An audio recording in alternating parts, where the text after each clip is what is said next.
Hi, you're listening to another Cleveland Stater podcast. Today we're talking about Unity graduation and how it differs from normal graduation with one of the ceremony's coordinators, Colleen Wright. Take a listen. My name is Colleen Wright, and presently I hold the position of Interim Coordinator of Multicultural Engagement and Student Success Initiatives with the Office of Inclusion and Multicultural Engagement. So let's just get into it. How did this Unity graduation start, and is there an official name for it? Like, for example, my best friend goes to Ohio University, and their ceremony is called Kashunda. Mm-hmm. And is there anything like that? Like, how did it start? Well, initially, with the Cleveland Transfer Connection, mm-hmm. Dr. Charlotte C.S. Pratt had a family and friends event that she would hold annually, so that families could see the people that their student members were talking about. Mm-hmm. So faculty, staff, students, and family were invited. And it was just a social gathering, and we would have raffles, we would have door prizes, music, and a program. Mm-hmm. And then it rolled over to, well, I think it was HANA that used to have the Black Graduates mm-hmm. event. And when the multicultural piece came in at Cleveland State and Dr. Pratt went into the position of Assistant Vice President of the Office of Inclusion and Multicultural Engagement, she blended the two, opened it up for multicultural students. We target Asian Americans, African Americans, Latino, and Native Americans.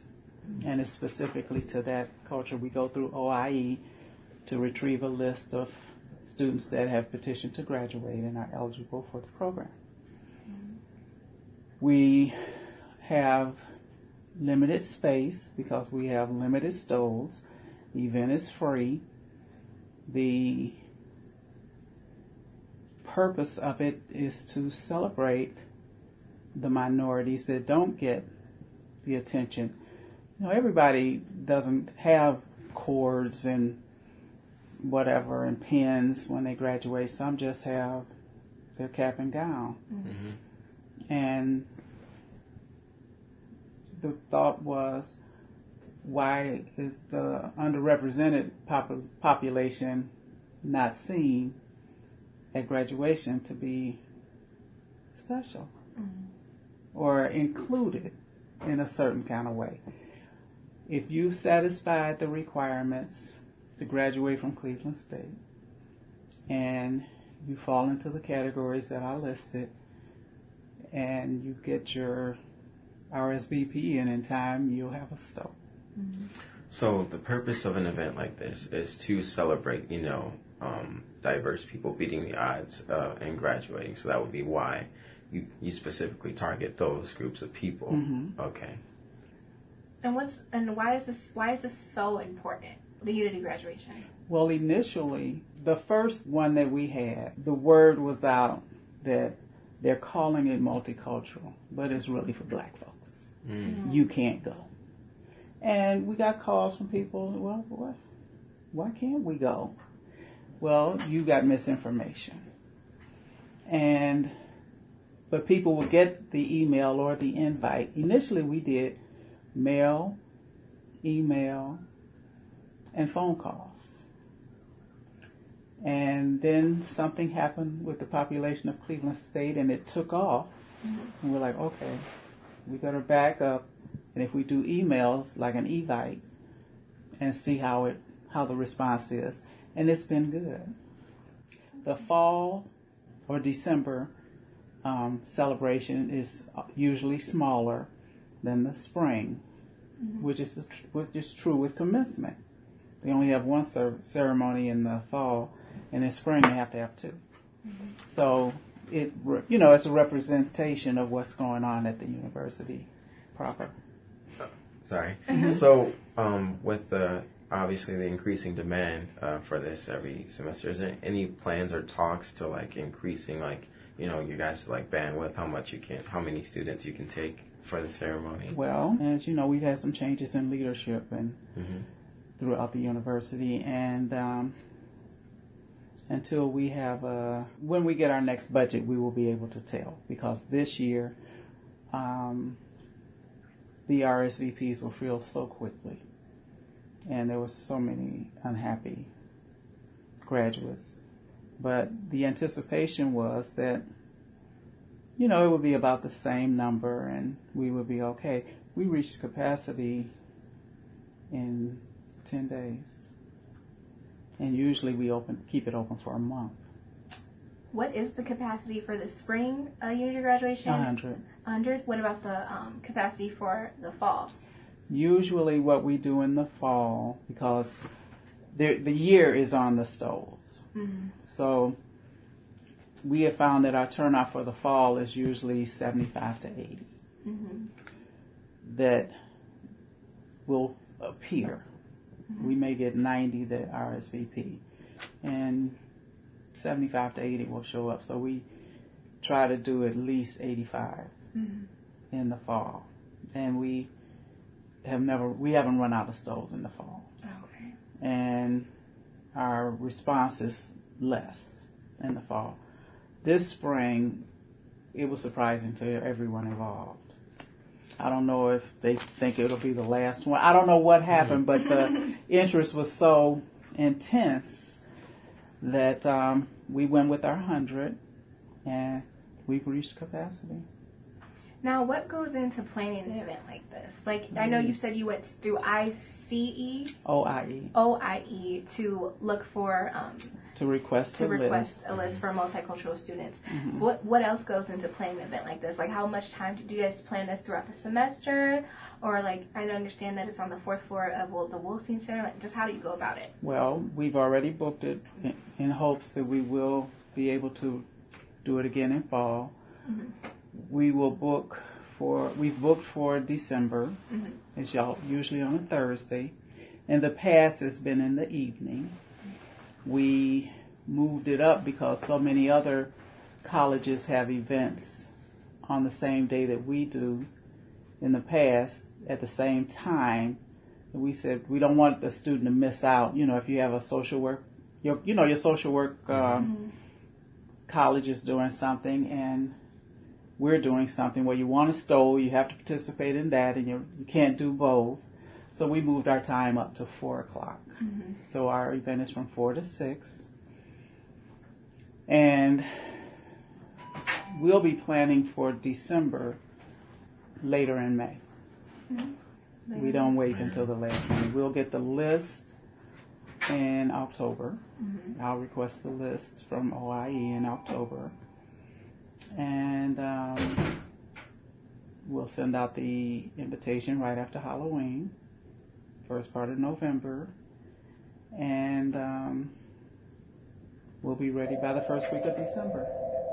I understand that there are keynote speakers and people who come. So how do you find those people, or do they come to you, or are Normally, we reach out to faculty and staff.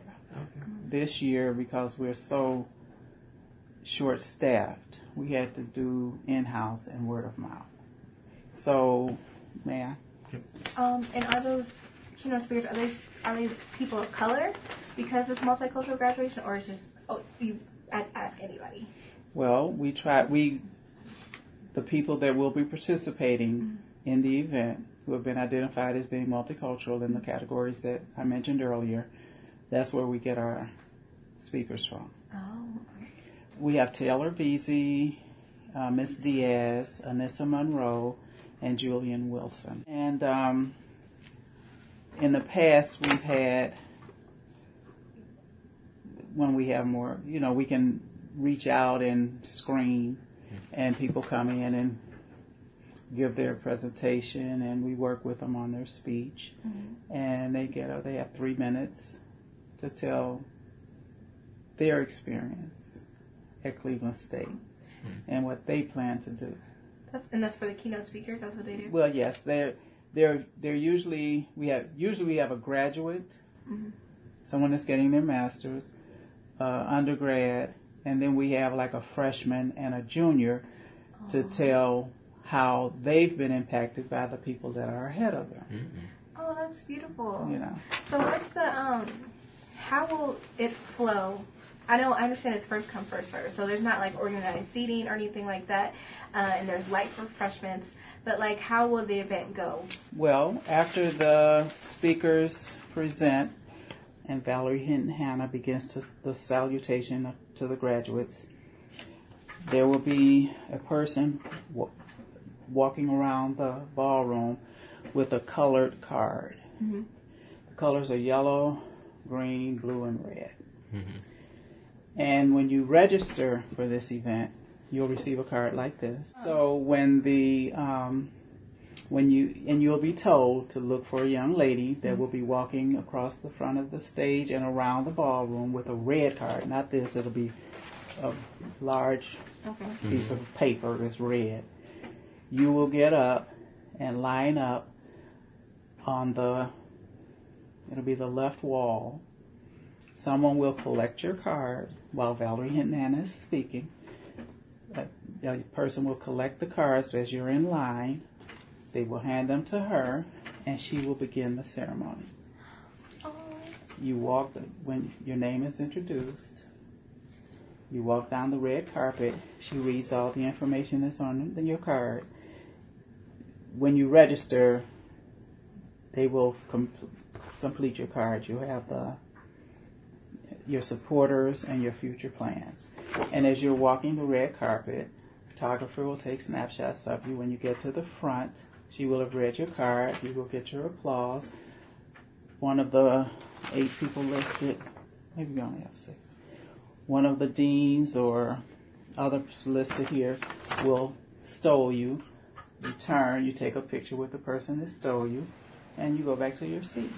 That's beautiful. That makes me so happy and so excited. It's an amazing event. And a song by Sweet Honey in the Rock called We Are is playing in the background as this is going on. So I just had one more question.